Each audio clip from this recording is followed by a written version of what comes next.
ይህ በምስላችሁ ላይ የምትመለከቱት ካርታ የኢራንን አጠቃላይ ይዞታ በከፊልም ቢሆን የሚያሳይ ካርታ ነው። ታዲያ እዚህ ካርታ ላይ ደመቅ ባለው ኦሬንጅ ከለር ይዘው የምታዩዋቸው አካባቢዎች አሜሪካ ባለፉት 7 ተከታታይ ቀናት ጥቃት የፈጸመችባቸው አካባቢዎች ናቸው። አንድ የሚያመሳስል ነገር ደግሞ አላቸው። እነዚህ አካባቢዎች በሙሉ ደመቅ ባለ ኦሬንጅ ከለር ምልክት ተደርጎባቸው የሚገኙ እንደነ ባንደር አባስ፣ ቀሽም አይላንድ፣ ቡሼር፣ አህፋዝ የመሳሰሉ አካባቢዎች ሆርሙዝ ግዛትን ጨምሮ ማለት ነው አብዛኞቹ የኢራንን ኮስታል ላይን የሚከተሉ መስመሮች ናቸው። እነዚህ መስመሮችን በተደጋጋሚ የጥቃት ኢላማ መደረጋቸውን የተመለከቱ በርካታ ወታደራዊ ስትራቴጂስቶችና ተንታኞች ደግሞ አንድን ሐሳብ እያነሱ ይገኛሉ። አሜሪካ እነዚህን አካባቢዎች በቀጥታ በተደጋጋሚ ኢላማ እያደረገች ያለችው በቀጣይ ይህንን አካባቢ ላይ ወታደራዊ እርምጃ የእግረኛ ጦር ልታሰማራ የምትችልበት እድል ስላለ ነው የሚሉ ሐሳቦች እየተነሱ ነው ያሉት። ታዲያኛም ዛሬ በልዩ ጥንቅር ፕሮግራማችን እነዚህን ጉዳዮችን በስፋት እናነሳለን። ትልቅ ውድቀት ነው ሊሆን የሚችለው እየተባለ ያለውን የአሜሪካ ወታደራዊ እርምጃን የመውሰድ እግረኛ ጦርን የማሰማራቱ ሂደት በስፋት እየተመለከትን ነው ቆይታ የምናደርገው። ስለዚህ አብራችሁን በመቆየት እንድትከታተሉን ጋብዛችኋለን። የአንድ አሜሪካዊ ወታደራዊ ኮሎኔል ሐሳብም እናነሳለን በእለቱ የፖድካስት ቆይታችን። ስለዚህ አብራችሁን በመቆየት እንድትከታተሉን ጋብዛችኋለሁ። የገበያ ሚዲያን የዩቲዩብ ገጽ ሰብስክራይብ አድርጉ፣ ቪዲዮውን ላይክ አድርጉ፣ ሐሳብ አስተያየታችሁን በኮሜንት መስጫው ላይ አስቀምጡልን። አሜሪካ በተደጋጋሚ በመካከለኛው ምስራቅ ሀገራት በእነ አፍጋኒስታን በእነ ኢራቅ ያደረገችውን ያልተሳካውን የምድር ላይ ዘመቻ በኢራን ላይ ለመድገም ከዳር ላይ ደርሳለች። ትራምፕም ያ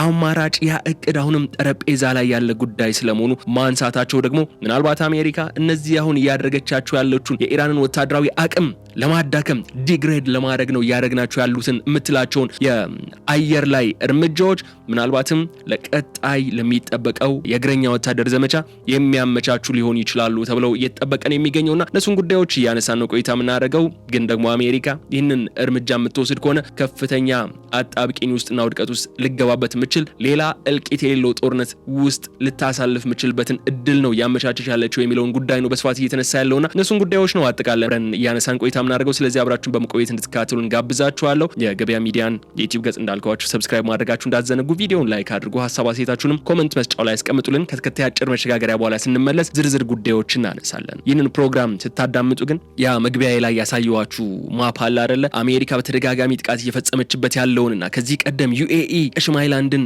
ብትይዝ የሚል ሐሳብ ተነስቶ የኖረ መሆኑ በአየር ላይ ጥቃት ሆርሙዝን ማስከፈት አይቻልም የሚለውን ሐሳብ ምናልባት አሜሪካ ሆርሙዝና አካባቢው ላይ ያሉ ደሴቶችን በመቆጣጠር ያንን የባህር መስመር በዘላቂነት ክፍት ለማድረግ የምትጥርባቸው መንገዶች ሊፈጠሩ ይችላሉ የሚሉ ጉዳዮች ይነሳሉና እነዚህን ጉዳዮችን እያነሳን አብረን ቆይታ እናደርጋለን። ስለዚህ አብራችሁን በመቆየት ተከታተሉኝ። በድጋሚ መልካም ቆይታ።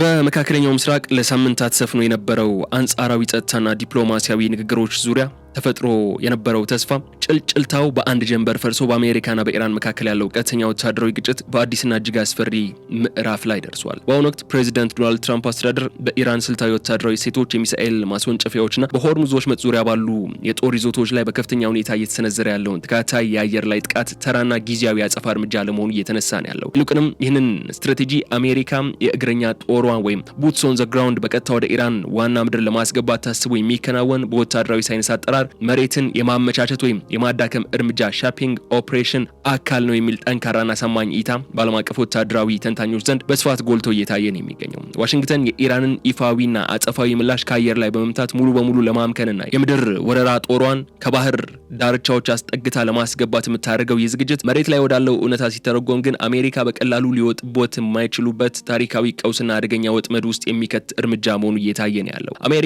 በሆርሙዝ ወሽመጥ ዙሪያ ያሉትን የኢራን የጥቃት አቅሞች በመምታት መንገዱን ጸጥ ለማድረግ ብታቅድም ይህ ስሌት የኢራንን ሁለንተናዊ የመከላከያ አወቃቀርና መልክዓ ምድራዊ ባህሪ ካለመረዳት የመነጨ መሆኑን ግን መሬት ላይ ያገሩሽ ያሉት የኢራን ወታደራዊ እንቅስቃሴዎች በተግባር ማሳየት ጀምረዋል። ይህንን ወታደራዊ ስሌት ሊከተል የሚችለውን አስከፊ መዘዝ በተመለከተ በጉዳዩ ዙሪያ ሰፋ ያለ የተግባር ልምድ ያላቸውና በመካከለኛው ምስራቅ ለረጅም ዓመታት ያገለገሉት የቀድሞ የአሜሪካ የባህር ኃይል ኮሎኔልና የልዩ ኃይል ምክትል አዛዥ የነበሩት አንዲ ሜልበርን እጅግ አስገራሚና ጥልቅ የሆነ ትንተናን የሰጡበት የቴሌግራፉ ዘገባ ዛሬ እንመለከተዋለን። ኮሎኔል ሜልበርን እንደሚገልጹት ከሆነ ትራምፕ ወታደሮቻቸውን ወደ ኢራን ምድር ለማስገባት የሚያደርጉት ጥረት የትኑም ያህል በላቀ የአየር ኃይል ቴክኖሎጂ የታገዘ ቢሆንም መሬት ላይ የሚያጋጥማቸው ፈተና ግን የአሜሪካን ወታደራዊ ክብር ሙሉ በሙሉ አደጋ ላይ የሚጥል ነው ይላሉ። አሜሪካ በአሁኑ ወቅት የምትከተለው ጠባብ የኢላማ ስልት ወይም ናሮ ፎከስ ኦፍ ታርጌቲንግ በባህሮች መጡ ላይ የሚንቀሳቀሱ ትናንሽ የኢራን ፈጣን ጀልባዎችና የራዳር ጣቢያዎችን ማውደም ላይ ያተኮረ ቢሆንም የእርምጃ የኢራንን አጠቃላይ ወታደራዊ መዋቅር ፈጽሞ ሊያዳክም አይችልም የሚል ሐሳብንም አንስተዋል። በተለይ የአየር ላይ ጥቃትን ብቻ በመጠቀም የምድር ጦርነት ከመጀመሩ በፊት የጠላትን አቅም 100% ማውደም reducing the threat through an air campaign ፍጹም የማይቻል መሆኑ የታሪክ ማጋጣሚዎች ያሳያሉ ይላሉ። ዋሽንግተን መሬቱን ለማመቻቸት ወይም ለእግረኛ ጦሯ ምቹ አጋጣሚን ለመፍጠር የምታደርገው ጥረት የኢራን አብዮታዊ ዘብ IRGCን ከመበተን ወይም ከማዳከም ይልቅ ይበልጥ አደገኛና ላልተጠበቀ የረጅም ጊዜ የጉሬላ ወይም የደፈጣ ውጊያ እንዲዘጋጅም በር እየከፈተለት ይገኛል የሚል ጉዳይን ተነስቷል። ዋሽንግተን እግረኛ ጦሯን ወደ ኢራን ምድር ለማስገባት የምታደርገው ዝግጅት የትኑም ያህል ስልታዊ ቢመስልም ግን ዋናውን ነጥብ ስንመረምረው የምድር ጦር ወረራው መነሻ ራሱ በትልቅ ስህተት ላይ ተመሰረተ ሆኖ እናገኘዋለን። ኢራን በአሁኑ ወቅት ከአሜሪካ የሚሰነዘርባትን የአየር ድብደባ ተቋቁማ በአካባቢው በሚገኙ የአሜሪካ የጦር ሰፈሮች ላይ የምታደርገውን የአጸፋ ጥቃት አላቋረጠችም። ይህ ደግሞ በትራምፕ አስተዳደር ዘንድ የምድር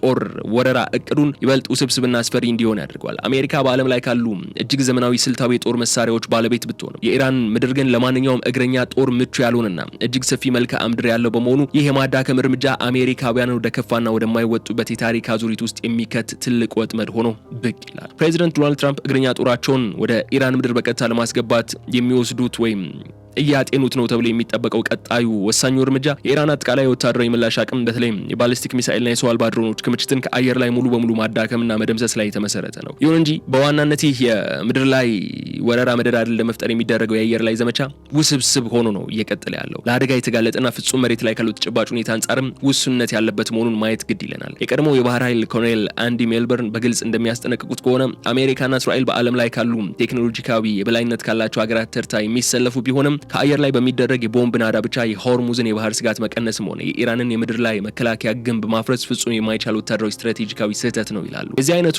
ውስንነት ዋነኛ ምክንያት ደግሞ የኢራን ወታደራዊ መዋቅር የተገነባበት መልክዓ ምድራዊ ስሌት ነው። ኢራን ጠንካራ ነዳጅ ወይም ሶሊድ ፊውል የሚጠቀሙ ዘመናዊ የሚሳኤል ማስወንጨፊያዎችን በሰፊው ወጣ ገባ በሆነው መልክዓ ምድሯ ውስጥ በቀላሉ የመደበቅ የማንቀሳቀስና ከቀዝቃዛው የከርሰ ምድር ክፍል ውስጥ አውጥታ በደቂቃዎች ውስጥ መተኮስ የመቻል ከፍተኛ ልምድ አላት። እነዚህን ተንቀሳቃሽ መሳሪያዎች ከአየር ላይ በሚደረግ ቅኝት ብቻ ፈልጎ ማውደም እጅግ አስቸጋሪ ነው። ምክንያቱ ደግሞ መሰላችሁ ጥቃቱን ለመሰንዘር የግድ በባህር ዳርቻዎች ላይ መገኘት አይጠበቅባቸውም። ከሀገሪቱ ማዕከላዊ ክፍልም ቢሆን የሆርሙዝን ወሽመጥ በቀጥታ መምታት ይችላሉ። ከዚህ በላይ የኢራን ጦር በአየር ላይ የሚንቀሳቀሱ የአሜሪካ ሳተላይቶችና ሰው አልባ ድሮኖችን ለማታለል እጅግ በርካታ ዲኮይ መሳሪያዎች በሰፊው ይጠቀማሉ። ይህ ደግሞ የአሜሪካ የጦር እቅድ አውጪዎች ጥቃቱን ካደረሱ በኋላ የደረሰውን ትክክለኛ ጉዳት ወይም ባትል ዳሜጅ አሰስመንት እንዳይገመግሙና በጭፍን የጦር መሳሪያቸውን እንዲያባክኑ የሚያደርግ ስልታዊ ማደናገሪያ ሆኖ ያገለግላል። ይህ የምድር ወረራ የማመቻቸት ዘመቻ ምን ያህል አስተማማኝ እንዳልሆነ ለማሳየትም ኮሎኔል ሜልበርን ያቀረቡ ተጨባጭ ምሳሌ የየመኖቹ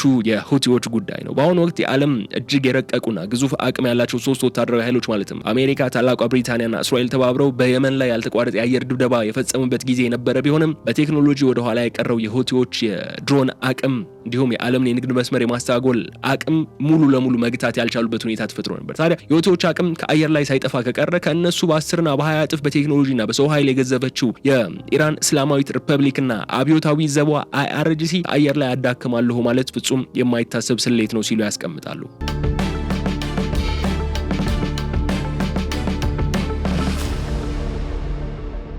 አሜሪካ የምድር ጦሯን ይዛ የምትገባበት የሆርሙዝ የባህር መስመር 4 ማይልስ ብቻ የጠበበና ግዙፍ የጦር መርከቦች በቀላሉ ለመሽከርከር ለመታጠፍ የማይችሉበት ጠባብ ወሽመጥ መሆኑን መታሰብ አለበት። ኢራን ይህንን ጂኦግራፊያዊ ማነቆ ጠንቅቃም ስለምታውቅ አሜሪካውያን የአየር ላይ የበላይነት አለን ብለው እግረኛ ጦራቸውን በባህር ለማስጠጋት በሚሞክሩበት ወቅት አገሪቱም በረጅም ርቀት የምታስወነጭፋቸው የካሚካዜ ድሮኖችና የባህር ዳርቻ ሚሳኤሎች ወራሪውን ኃይል በቀላሉ ሊያድኑት የሚችሉበት እድል ሰፊ ነው የሚሆነው። ስለሆነም ነው ትራምፕ እግረኛ ጦርን ለማስገባት የሚጠቀሙበት የአየር ማዳከም ስልት የኢራንን መከላከል ከመስበር ይልቅ የአሜሪካን ወታደራዊ ሀብት በከንቱ የሚያባክንና የምድር ጦርነቱን መግቢያ በር ይበልጥ አደገኛ የሚያደርግ የስትራቴጂ ውድቀት ሆኖ ነው የተገኘው። ከዚህ ባሻገር የፕሬዚዳንት ዶናልድ ትራምፕ አስተዳደር እግረኛ ጦሩን በኢራን ምድር ላይ ለማስፈር ወይም ለማሰማራት የሚያደርገው ጥረት ከአየር ማዳከም ዘመቻው ባሻገር ወደ ቀጣዩም እጅግ አስገራሚና አደገኛ ወታደራዊ ምዕራፍን የሚያሸጋግር ነው። የአሜሪካ የምድር ጦር ወደ ኢራን ዋና ምድር ለመቃረብ የግድ የሆርሙዝን የባህር መስመር በሰላም ማቋረጥና ወታደራዊ ይዞታዎችን በባህር ዳርቻዎች ላይ መመስረት ይኖርበታል። ይሁን እንጂ ምዕራባውያን ሆን ብለውም ይሁን በቸልተኝነት የረሱትን ለአሜሪካ የወራ መርከቦች ደግሞ ቀጥተኛ የሞት አዋጅ የሆነውን የኢራን የባህር ውስጥ ፈንጂዎች ወይም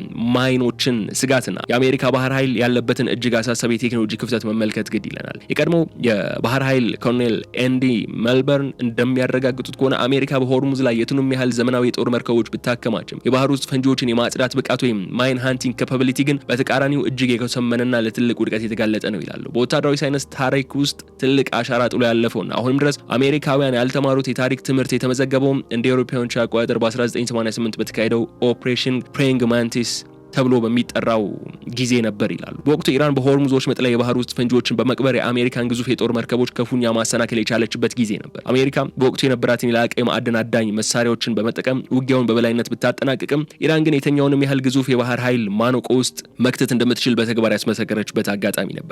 የሚገርመው ነገር ይህንን ስልታዊ አደጋ ጠንቅቆ የሚያውቀው የአሜሪካ ባህር ኃይል ባለፈው የፈረንጆቹ ዓመት ታህሳስ ወር ላይ በቀጠናው የነበሩትን ብቸኛ የቦምብ አዳኝ መርከቦች ወይም ማይን ሃንተርስ ሙሉ በሙሉ አንስቶ ወደ ሀገሩ የመለሰ መሆኑ ነው። እስካሁንም ድረስ በአካባቢው ምትክ ሊሆን የሚችል አስተማማኝ አቅም ፈጽሞ አልተገነባም። ኮሎኔል ሜልበርን በግልጽ እንደሚናገሩት የቦምቦቹ አደን ስራ በባህር ላይ ክበቦች ውስጥ እንደ ስልታዊና ማራኪ ኦፕሬሽን ስለማይቆጠር በዋሽንግተን ወታደራዊ ቂራውጪዎች ዘንድ ችላ ተብሎ እንዲረሳ ተደርጓል ይላሉ። የአሁኑ የኢራን የባህር ውስጥ ፈንጂዎች አወቃቀር አሜሪካውያን ቀደም ሲል እንደሚያውቃቸው ውሃ ላይ የሚንሳፈፉና በቀላሉ በአይን የሚታዩ ባልሾላ የብረት ኳሶች የሚመስሉ ፈንጂዎች አይደሉም። ዘመናዊቷ ኢራን በባህር ወለል ላይ ተደብቀው ሊቀመጡ የሚችሉ የባህር ሞገድና ማዕበል የማይበግራቸውን እንዲሁም የወረራ መርከቦች በላያቸው ላይ በሚያልፉበት ወቅትም በሚፈጥሩት የአኮስቲክ ድምጽ ወይም መግነጢሳዊ ንዝረት በቀጥታ ተነስተው መርከቧን ከመካከለኛ ክፍሏ ላይ ሰንጥቀው ሊያጠፉ የሚችሉ እጅግ የረቀቁ የባህር ውስጥ ፈንጂዎች በብዛት አምርታ በባህር ወሽመጡ ውስጥ ቀብራቸዋለች ይባላል። እነዚህን ፈንጂዎች ሳይጸዱ እግረኛ ጦር የያዙ ግዙፍ የትራንስፖርት መርከቦችን ወደ መሬት ለማስጠጋት መሞከር ወታደሮቹ ሳይዋጉ በባህር ውስጥ እንዲሰምጡና እንዲሞቱ መፍቀድ ማለት ነው የሚል ጉዳይ ይነሳል። የዚህን ስልታዊ ክፍተት ዋናው መዘዝ ስንመለከተው እናገኛለን መሰላችሁ። አሜሪካ በሆርሙዞች መጥለያ ያላትን ወታደራዊ በላይነት ለማረጋገጥና የምድር ወረራ መንገዷን ለመጥረግ የግድ የሌሎች ሀገራትን ወታደራዊ እገዛ ለመጠየቅ የምትገደድበት አስገዳጅ ሁኔታ ውስጥ ትወድቃለች የሚለውን ጉዳይ እናገኛለን። የቱንም ያህል የዓለም ልዕለ ኃያል ብትሆን ይህንን አንአትራክቲቭ የተባለውን ግን ደግሞ እጅግ ወሳኝ የሆነውን የቦምቦች የማጽዳት አቅም ባለማደራጀቷ ትራምፕ እግረኛ ጦራቸውን ወደ ኢራን ምድር ለማስገባት የሚያደርጉትን ጥረት ገና ከባህር መግቢያው ላይ በኢራን የከርሰ ባህር ፈንጂዎች ታንቆ እንዲቀር የሚያደርግ የምድር ወረራ እቅድ ደግሞ ገና ሳይጀመር ከፍተኛ ዋጋ የሚያስከፍል ትልቅ ስልታዊ ቀውስ ሆኖ እንዲገኝ ያደርገዋል። የፕሬዚዳንት ዶናልድ ትራምፕ አስተዳደር እግረኛ ጦሩን ወደ ኢራን ምድር ለማስገባት የሚያደርገው የመሬትን የማመቻቸትና የኢራን ወታደራዊ አቅም የማዳከም ስትራቴጂ ለማገዝ አሜሪካ በአሁኑ ወቅት በመካከለኛው ምስራቅ ክልል በተለይም በሆርሙዞች መጥና በአካባቢው ባህሮች ላይ ታይቶ የማይታወቅ እጅግ ግዙፍና አስፈሪ የሆነን የሰው ኃይልና የንብረት ክምችት ማድረጓ ይገለጻል። ይሁን እንጂ ይህንን ያህል ወታደራዊ ሀብት ለአንድ ወረራ ማዘጋጀት በሚል ስም በቀጠናው ላይ ኢንዴፊኒትሊ ወይም ላልተወሰነ ጊዜ አቁሞ ማቆየት በአሜሪካ ሁለንተናዊ ዓለም አቀፍ ስትራቴጂና ደህንነት ላይ የሚፈጥረው እጅግ አደገኛ ቀዳዳ አለ። የቀድሞው የአሜሪካ ባህር ኃይል ኮሎኔል አንዲ ሜልበርን በግልጽ የሚያስጠነቅቁት ዋሽንግተን የኢራንን ስጋት ለመግታት በሚል ስሌት ያሰማራችው ይህ ታሪካዊ ጦር ክምችት አሜሪካ በቀጠናው ላይ በማሰር ሌሎች ዓለም አቀፍ ባላንጣዎች ሰፊ ስትራቴጂካዊ እድል እንዲያገኙ አሳልፎ የሚሰጥ ትልቅ ወጥመድ ሆኗል ይላሉ።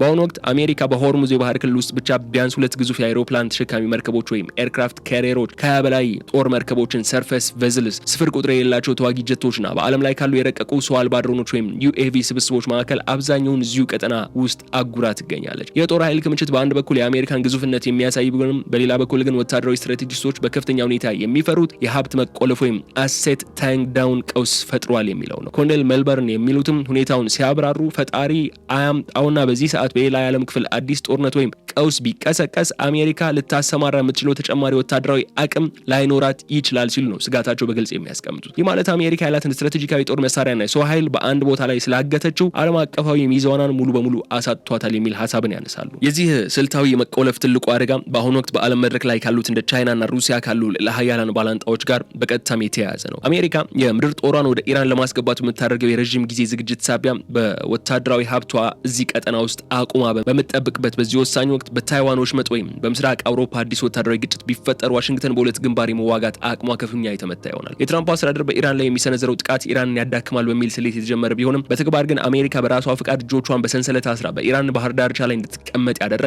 በሌሎች የዓለም ክፍሎች ላሉት ጠላቶቿ ደግሞ ያለምንም ስጋት እንዲንቀሳቀሱ አረንጓዴ መብራት ያበራ ስትራቴጂካዊ ክስረት ሆኗል የሚል ነጥብን ይነሳል። ወታደራዊ መፍትሄዎችና የአየር ላይ ጥቃቶች ብቻ የሆርሙዝን የባህር መስመር ሙሉ በሙሉ ከስጋት ነጻ ሊያደርጉት እንደማይችሉም የአሜሪካ ባህር ኃይል አዛዦች ራሳቸው በተግባር እያዩት የመጣ መራራ እውነታ ሆነዋልም ይባላል። ኢራን ይህንን የአሜሪካን ወታደራዊ ሀብት ለአንድ ወረራ ዝግጅት ተቆልፎ ኢንዴፊኒትሊ መቀመጥ ማለት እንደ ትልቅ ስልታዊ ድል የምትቆጥረው ጉዳይ ነው። ምክንያቱም አሜሪካውያኑ እዚያው በቆሙ ቁጥር የወጪያቸው መጠን እየጨመረ ዓለም አቀፍ ክብራቸውና ተጽዕኖአቸው እየቀነሰና የኢኮኖሚ ዋስትናቸው አደጋ ላይ እየወደቀ ነው የሚሉ ትራምፕ እግረኛ ጦርን ለማስገባት በማለም የገነቡት ግዙፍ የወታደራዊ ሀብት ክምችት የኢራንን ከማንበርከክ ይልቅ የአሜሪካን ዓለም አቀፋዊ የጦር መዋቅር ሽባ እያደረገ ያለ ሌላኛው አደገኛ ወጥመድ ሆኖ ተመዝግቧል የሚል ሀሳብ ይነሳል። ፕሬዚዳንት ዶናልድ ትራምፕ አስተዳደር እግረኛ ጦራቸውን ወደ ኢራን ምድር ለማስገባት ዝግጅት እያደረጉ ነው በሚባልበት በዚህ ወቅት መሬትን የማመቻቸት ስራው በአንድ ወገን ብቻ የሚከናወን አለመሆኑን የኢራን እስላማዊ አብዮታዊ ዘብ ኃይል ወይም IRGC በተግባር እያሳየ ይገኛል። የአሜሪካ የምድር ወረራ ለመክፈት ፍላጎት አላት፣ እሱን እየተጠባበቀች ነው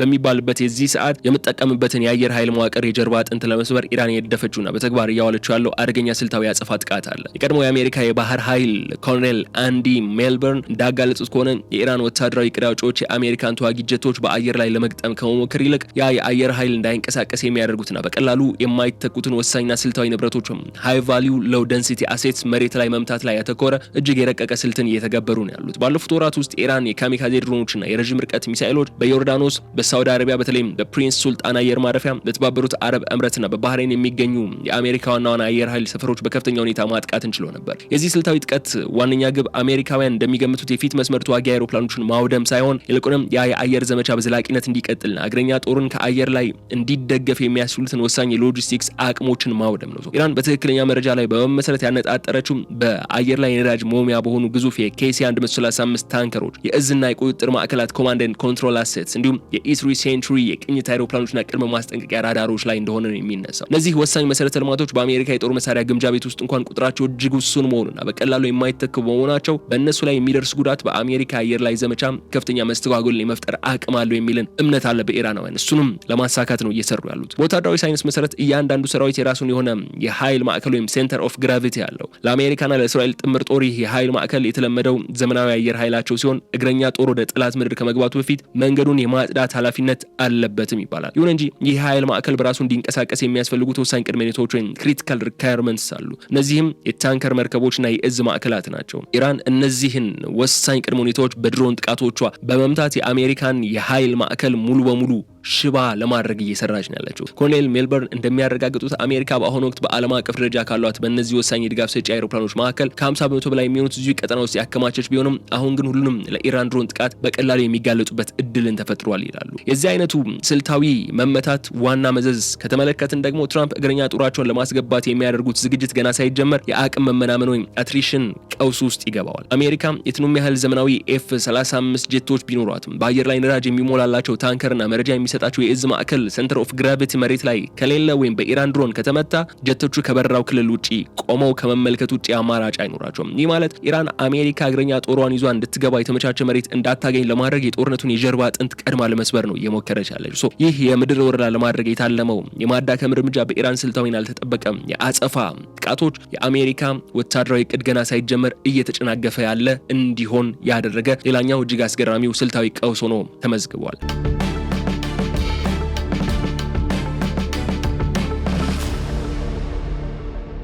የፕሬዚዳንት ዶናልድ ትራምፕ አስተዳደር በኢራን ላይ ያደረጉት ያሉ የአየር ድብደባ የመጨረሻ ግብ ምናልባትም ቡትስ ኦን ዘ ግራውንድ እግረኛ ጦርን ወደ ሀገሪቱ ዋና ምድር በማስገባት ስልታዊ የባህር ዳርቻዎችን መቆጣጠር ነው የሚለው እይታ በዋሽንግተን የጦር ዕቅድ አውጪዎች ዘንድ እንደ ቀጣይ አማራጭ እየታየ ይገኛል የሚለው ጉዳይ እንግዲህ በይፋም ጥናታዊ ሪፖርቶችም መውጣት ከጀመረ ቆይቷል። ወታደራዊ ስትራቴጂስቶች በባህርና በአየር በአንድነት የሚፈጸሙ የአምፊቢየስ ወረራዎችን በመጠቀም በሆርሙዝ ወሽመጥ ላይ ትልቅ ተጽዕኖ ያላቸው እንደ ኪሽ አይላንድ ወይም ቃሽም አይላንድ ያሉ ስልታዊ የኢራን ደሴቶችን አልፎ ተርፎም ዋናውን የባህር በር የሆነውን ባንደር አባስን ለመያዝ ሊያልሙ ይችላሉ ብለው ያምናሉ። ይሁን እንጂ ይህ የምድር ጦርነት አማራጭ መሬት ላይ ሲተረጎም ለአሜሪካ ወታደሮች ምን ያህል እጅግ ከባድ እጅግ አደገኛና ፍጹም ወደማይወጡበት ታሪካዊ ረግረግ ውስጥ የሚከት የጦርነት ወጥመድ ሊሆን እንደሚችል ማንሳት እንችላለን። የቀድሞው የአሜሪካ የባህር ኃይል ኮሎኔል አንዲ ሜልበርን ይህንን የወረራ ዕቅድ ፍጹም አጥፊና ወታደራዊ መርህን የሳተ ስሌት ነው ሲሉ በጥብቅ ያወግዙታል። ኮሎኔሉ በራሳቸው የረጅም ዘመን የባህር ኃይል ልዩ እዝ ዕቅድ አውጭነት ልምዳቸው በመነሳት ሲናገሩ የአምፊቢየስ ወታደራዊ ስራዎች ምንም አይነት የጠላት መከላከያ በሌለበት ሰላማዊ አካባቢ አካባቢ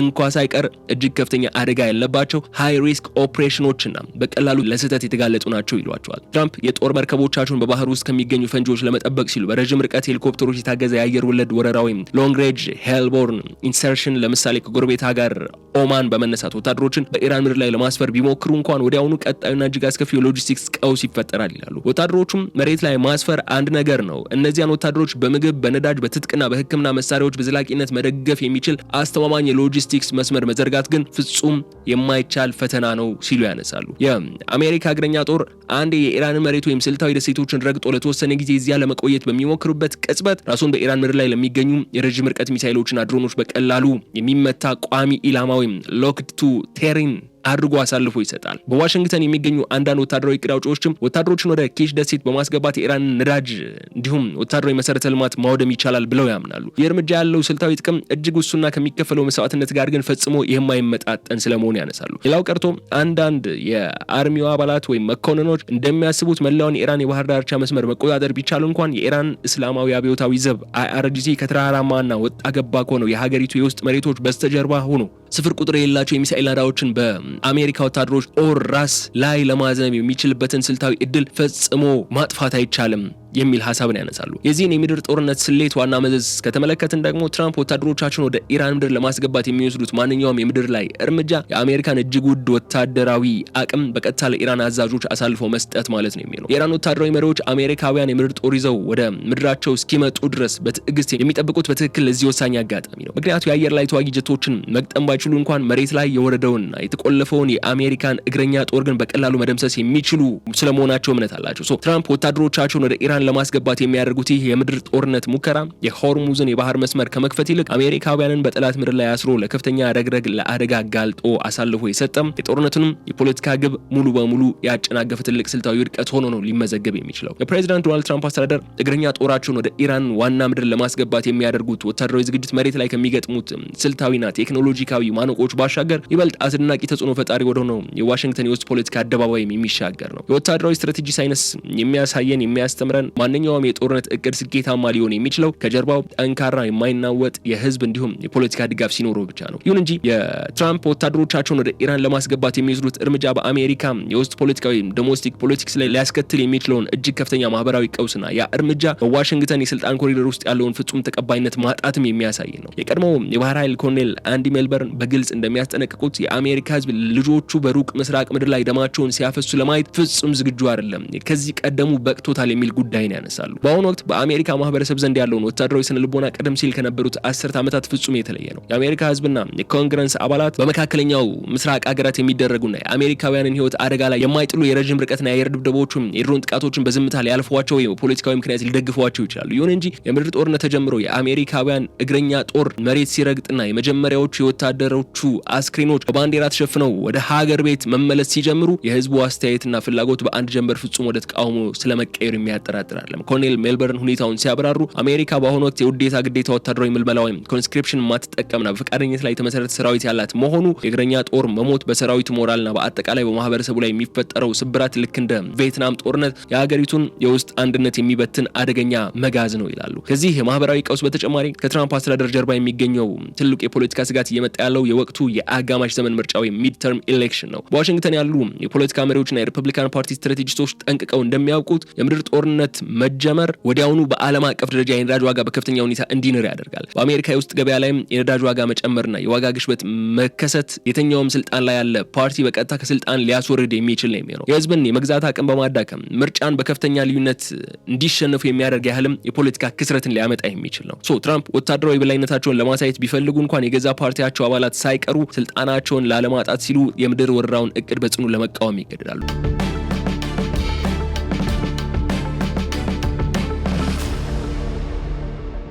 የዚህ የውስጥ ፖለቲካ ማነቆ ዋና መዘዝ ስንመለከተው ትራምፕ እግረኛ ጦራቸውን ወደ ኢራን ለማስገባት የሚጠቀሙበት ወታደራዊ ስትራቴጂ ገና ከዋሽንግተን ሳይወጣ በፖለቲካ ሰንሰለት የታሰረ መሆኑን እንረዳለን። ኢራን ይህንን የአሜሪካ የውስጥ ደካማ ጎን ጠንቅቃ ስለምታውቅም ጥቃቶቿን የአሜሪካን ማህበረሰብ ይበልጥ በሚያስቆጡና የፖለቲካ ውጥረትን በሚጨምሩ ስልታዊ አቅጣጫዎች ላይ ታነጣጥራለች። አሜሪካ ልዕለ ኃያል ሀገር ብትሆንም በውስጧ ያለው የዲሞክራሲያዊ ምርጫ ስርዓትና የህዝብ አስተያየት ክብደት ትራምፕ በኢራን ምድር ላይ የረጅም ጊዜ የምድር ጦርነት እንዲያካሂዱ ፍጹም ነጻነትን አይሰጣቸውም።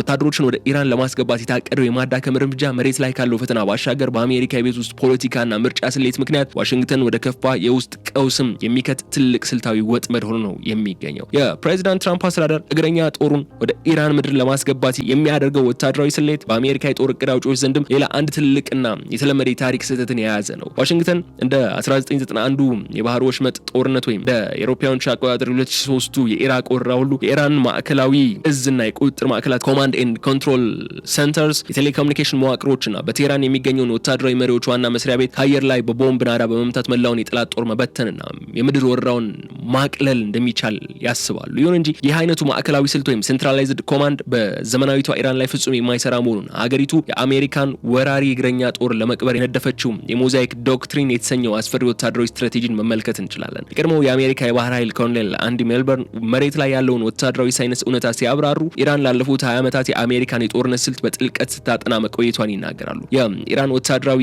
እቅድ አውጪዎች የሳዳም ሁሴን ግዙፍና ማዕከላዊ የነበረውን የኢራቅ ጦር መዋቅር አሜሪካ ዋናውን እዝ በጥቂት ቀናት ውስጥ ከአየር ላይ ስትመታው እንዴት መላው ሰራዊት በአንድ ጀንበር መበተን እንደቻለ በጥንቃቄ ተመልክቷል። ይህንን የታሪክ ትምህርት መነሻ በማድረግ የኢራን እስላማዊ አብዮታዊ ዘብ መላውን የሀገሪቱን ወታደራዊ መዋቅር ወደ 31 ገደማ ገለልተኛ የክልል እዞችን በመከፋፈል እያንዳንዱ ክፍለ ሀገር ወይም ክልል ራሱን ችሎ እንዲንቀሳቀስ የሚያስችለውን የሞዛይክ ዶክትሪንን ቀርጿል። ይህ ዶክትሪን መሬት ላይ ሲተረጎም ወታደራዊ ውሳኔ ሰጭነትና የጦርነት አዋጅን ሙሉ በሙሉ ወደ ታችኛው የጦር መኮንኖችና የአካባቢው አዛዦች የሚያወርድ ነው። ይህ ማለት በቴህራን የሚገኘው ማዕከላዊ መንግስት ወይም ጠቅላይ መስሪያ ቤቱ በአሜሪካ የላቀ አየር ላይ ድብደባ ምክንያት ሙሉ በሙሉ ቢጠፋ እንኳን የኮሙኒኬሽን መስመሮች ቢቋረጡ እንኳን በየክልሉ ያሉ ታችኛው የኢራን አዛዦች ከላይ የሚመጣላቸውን ትዕዛዝ ሳይጠብቁ ራሳቸውን ችለው የምድር ወረራውን የአሜሪካ ጦርን መጋፈጥ የራሳቸውን የሚሳኤልና የድሮን ጥቃቶችን በየአካባቢው ማደራጀትና ውጊያውን ያለማቋረጥ መቀጠል የሚያስችል አቅምን አላቸው።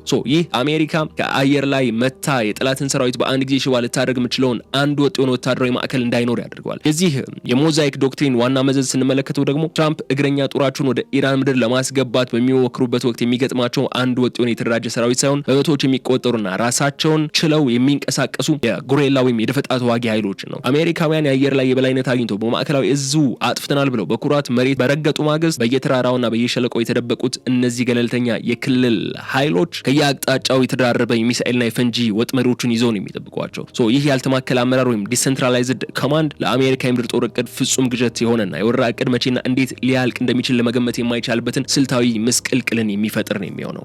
ወታደሮችን ወደ ኢራን ለማስገባት የታለመው የማዳከም እርምጃ በኢራን የሞዛይክ ዶክትሪን ምክንያት የአሜሪካ ወታደራዊ የበላይነት ዋጋ ቢስ እየሆነና የምድር ጦር ወደ ረጅም ዓመታት የማይወጣበት የሽምቅ ውጊያ ረግረግ ውስጥ የከተተ ሌላኛው አደገኛ ወጥመድ ሆኖ ይመዘገባል። የፕሬዚዳንት ዶናልድ ትራምፕ አስተዳደር እግረኛ ጦሩን ወደ ኢራን ምድር ለማስገባት ያደረገ ያለው ወታደራዊ ዝግጅት ተብሎ የሚነሳውና ተከታታይ የአየር ላይ እርምጃዎችን የኢራን ወታደራዊ አቅም ለማዳከም በቀጠናው ወታደራዊ ሳይንስ ላይ ብቻ ሳይሆን በመካከለኛው ምስራቅ ታሪካዊ ጂኦፖለቲካ አስተላለፍ ጂኦፖለቲካል አላይመንት ላይ ታይቶ የማይታወቅ እጅግ ግዙፍና ያልተጠበቀ ስብራትን ይፈጥራል። ዋሽንግተን በኢራን ላይ የምትሰነዘረው ጥቃት በቀጠናው ያሉት እንደ ሳውዲ አረቢያ፣ የተባበሩት አረብ ኤምሬትስና ኩዌት ያሉ ታሪካዊ አጋሮቿ ከጎኗ ያሰልፋል በሚል ስሌት የተመሰረተ ቢሆንም መሬት ላይ ያለው ዲፕሎማሲያዊ እውነታ ግን ፍጹም በተቃራኒው ተጉዞ አሜሪካን በቀጠናው እንዴት ብቸኛ ሊያደርጋት እንደሚችልም የሚያሳይ ሊሆን ይችላል። የቀድሞው የአሜሪካ የባህር ኃይል ኮሎኔል አንዲ ሜልበርን በስልታዊ ትንተናቸው ላይ አሜሪካ የምድር ጦርነት ለመክፈት የምታደርገው ጥረት በመካከለኛው ምስራቅ ሀገራት ዘንድ ከፍተኛ ስጋትን በመፍጠሩ ሀገራቱ ራሳቸውን ከዋሽንግተን አውዳሚ እቅድ ለማራቅ አዳዲስ የኃይል አስተላልፎችን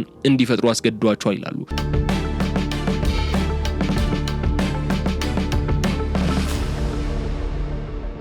ባለፉት 10 ዓመታት በሳውዲ አረቢያና በኢራን መካከል የነበረው የረጅም ዘመን የሲኖፎክስ ወይም ፕሮክሲ ጦርነትና ጠላትነት ይታወቃል። ይሁን እንጂ አሜሪካ የምድር ጦሯን ይዛ ወደ ክልሉ ለመግባት መዘጋጀቷና የሆርሙዝን ወሽመጥ የጦርነት ቀጠና ማድረጓ እነዚህን የአረብ ሀገራት መሪዎች ክፉኛ እንዲደነግጡ አድርጓቸዋል። ሳውዲ አረቢያና የተባበሩት አረብ ኤምሬትስ ጠንቅቀው እንደተረዱት ከሆነ አሜሪካ በኢራን የምድር ላይ ጦርነት ከከፈተች ክልሉ ሙሉ በሙሉ ወደ አመድነት እንደሚቀየርና የእነሱ ግዙፍ የነዳጅ ማጣሪያዎች፣ የኢኮኖሚ ከተሞችና የቱሪዝም ማዕከላት የኢራን የመጀመሪያው የአጸፋ ጥቃት ኢላማ መሆናቸው እንደማይቀር ይረዳሉ። በዚህ ምክንያት ነው ቀደም ሲል የአሜሪካ ወታደራዊ ጥላ የነበሩት እነዚህ ሀገራት አሁን ግን የትራምፕን የወረራ እቅድ በይፋ ከመደገፍ ይልቅ ራሳቸውን ለማዳን ሲሉ በቀጥታ ወደ ቴህራን የከፍተኛ ዲፕሎማቶችን ንግግር ግንኙነትን ወደ ማደስ የሚመስሉ አንድምታዎች ስለ መጀመራቸው እየታየ ነው ያለው። የአዲሱ የኃይል አሰላለፍ አሜሪካ እግረኛ ጦሯን ለማስገባት በምታደርገው ዝግጅት ላይ ትልቅ ወታደራዊ ማነቆም የሚፈጥርበት እድል ሊኖር ይችላል። አሜሪካ በቀጠናው ያሉትን ወታደራዊ ሰፈሮች ለምሳሌ በኳታር የሚገኘውን አልኡደይድ ወይም በባህሬን የሚገኘውን ፊቭዝ ፍሊት ሙሉ በሙሉ ተጠቅማ በኢራን ላይ ምድር ጥቃት ለመሰንዘር አቅዳ የነበረ ቢሆንም የባህረ ሰላጤው ሀገራት ግን ወታደራዊ ወታደራዊ ሰፈሮቻቸው ለኢራን ወረራ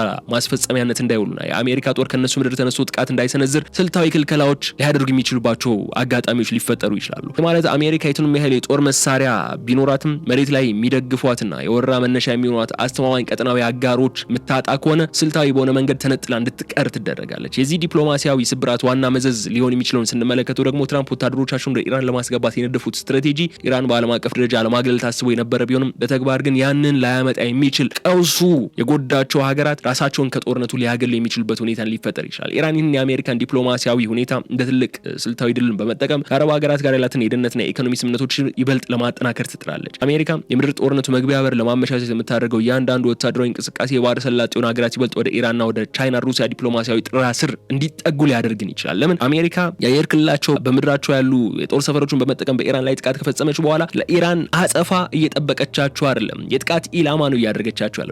ወታደሮችን ለማስገባት የታለመው ይህ እርምጃ መሬት ላይ ካለው ሁኔታ ባለፈ የአሜሪካን የመካከለኛው ምስራቅ የፖለቲካና የዲፕሎማሲ የበላይነት ሙሉ በሙሉ ሊያፈርስ የሚችል ዋሽንግተንም በትልቅ ስልታዊ ኪሳራ እንድትገባ ሊያደርግ የሚችል ሌላው አስገራሚ ወጥመድ ሆኖ ሊመዘገብ ይችላል። የፕሬዚዳንት ትራምፕ እግረኛ ጦራቸውን ቡትስ ኦን ዘ ግራውንድ ወደ ኢራን ዋና ምድር ለማስገባት በማለም ተጀመረ ተብሎ የሚታመነው ተከታታይ የሆነው የአየር ጥቃትና መሬትን የማመቻቸቱ ስትራቴጂ በአሁኑ ወቅት በወታደራዊ ክበቦች ውስጥ ጎልቶ የወጣው እነዚህ ጥቃቶች የምድር ወረራ መጀመሪያ ሊሆን ይችላሉ የሚለው ስጋት መሬት ላይ ካለው ተጨባጭ እውነታ ከቀድሞ የአሜሪካ የባህር ኃይል ኮሎኔል አንዲ ሜልበርን ጥልቅ እይታ አንጻር ሲመዘን አሜሪካ ወደ ከፋ ስትራቴጂ ውድቀት እየመራት ያለ ትልቅ ወጥመድ ሆኖ ሊቀመጥ የሚችል ነው። እንዲህ ያጥቃለን ስንት የተከበራችሁ የገበያ ሚዲያ ተከታዮቻችን ትራምፕ እግረኛ ጦራቸውን ለማስገባት ያደረጉት ወታደራዊና ፖለቲካዊ ስሌት እንዴት ዋሽንግተንን በመካከለኛው ምስራቅ የነበራትን ታሪካዊ የበላይነት ወደምታጣበት ታላቅ የታሪክ ምዕራፍ እየመራት እንደሆነ ነው መመልከት የምንችለው። ኮሎኔል አንዲ ሜልበርን በትንታኔያቸው በግልጽ የሚያስረዱት አንዱ ጉዳይ ወታደራዊ ኃይልን መጠቀም የራሱ የሆነ የፖለቲካ ግብ ሊኖረው ይገባል የሚለው ነው። አሜሪካ የአየር የበላይነቷን ተጠቅማ በኢራን ወታደራዊ ሴቶች ላይ የቱንም ያህል ከባድ ኪሳራ ብታደርስም ያ እርምጃ ግን የኢራንን እስላማዊ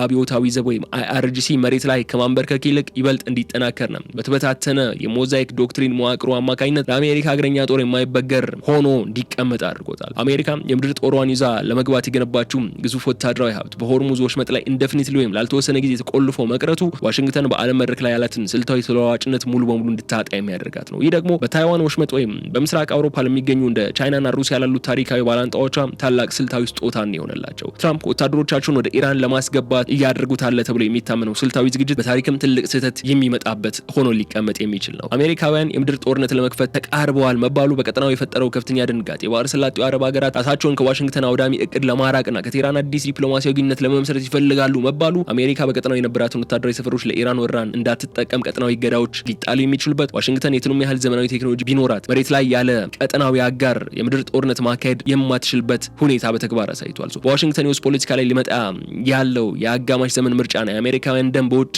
ምድር እንዲፈስ ህዝቡ ፍጹም ፈቃደኛ ለመሆኑ ደግሞ የምድር ጦርነት እቅዱ ገና ሳይጀመር በፖለቲካ ሰንሰለት እንዲታሰር እያደረጉ ነው ያሉት። ስናጠቃለው ግን የተከበራችሁ የገበያ ሚዲያ ተከታዮቻችን ትራምፕ ወታደሮቻቸውን ወደ ኢራን ለማስገባት እየነደፉት ነው የተባለው የማዳከምና መሬትን የማመቻቸቱ እርምጃ መሬት ላይ ያለው እውነታ እጅግ ከባድ አደገኛና ውስብስብ በመሆኑ ምክንያት የታሰበውን ወታደራዊ እቅድ ፈጽሞ ሊመጣ የማይችል ስለመሆኑ ያሳያል። ይልቁንም ይህ ስትራቴጂ ኢራን በዓለም አቀፍ መድረክ ከማግለል ይልቅ አሜሪካ ራሷን በመካከለኛው ምስራቅ የብቸኝነትና የኪሳራ ወጥመድ ውስጥ የከተተ በዲፕሎማሲያዊና በወታደራዊ መድረክ ክፉኛ እንድትዳከም የሚያደርግ ታሪካዊ ቀውስ ሆኖ ሊደመደም የሚችልበት እድል እጅግ ሰፊ ሊሆን ይችላል የሚለውን ጉዳይ በማንሳት የዕለቱን የፖድካስት ፕሮግራማችን እዚህ ላይ እንቋጫለን። የተከበራችሁም የገበያ ሚዲያ ተከታዮቻችን አብራችሁን በመቆየት ስለተከታተላችሁን እጅግ አድርጌ አመሰግናችኋለሁ። የገበያ ሚዲያን የዩቲዩብ ገጽ ሰብስክራይብ አድርጉ፣ ቪዲዮውን ላይክ አድርጉ፣ ሀሳብ አስተያየታችሁን በኮሜንት መስጫው ላይ አስቀምጡልን። በሌላ ቀን በሌላ ርዕሰ ጉዳይ መልሰን እንገናኛለን። እስከዚያ ድረስ ግን በቸር ሰንብቱልኝ። ሰላም።